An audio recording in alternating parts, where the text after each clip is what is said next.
have the pharynx. But that pharynx, pharynx has three parts. It has the nasopharynx, oropharynx, and laryngopharynx. When you talk about respiration system, respiration, you will not talk about this pharynx. But the one that food passes through is the oropharynx. So I basically say that if you want to write pharynx, just write pharynx, bracket it, mention oropharynx.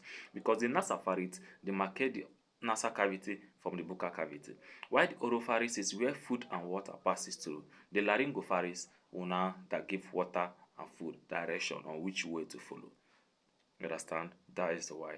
Then after the pharynx, now esophagus. Esophagus is very, very important also.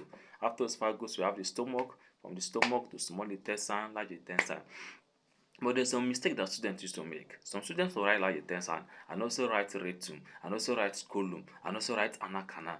No, rectum, colon, anal canal, and cecum are all part of the large intestine. So once you have written large intestine, you have covered everything about large intestine. Am I communicating? Then let's pick these organs one by one and talk.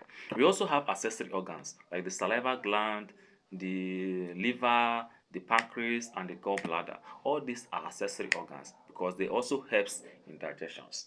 Okay, let's now pick about the mouth. This is my mouth. And this mouth contains structures inside. Contain the teeth, the tongue, the saliva.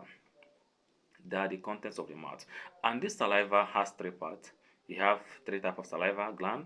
You have the parotid gland, you have the sublingual gland, submandibular gland. And the parotid gland is serous in nature, while the sublingual gland, there is some drug misoprostol that some pregnant women used to put in order to remove their babies. Then that is, they put it under the tongue. Then you have sublingual gland, which is mucous in nature. You have submandible gland, which are seromucous in nature. That also good because they contain digestive enzymes too. You have the tongue. When you talk about the anatomy of the tongue, talk about all the anatomy of the tongue. Then we now have the teeth that helps to grind the food into, break it down into small particles. That's why mechanical digestion starts from the mouth. Then after that, we now have the what? The pharynx. The pharynx is the oropharynx, where the food will pass through the pharynx and enter the what?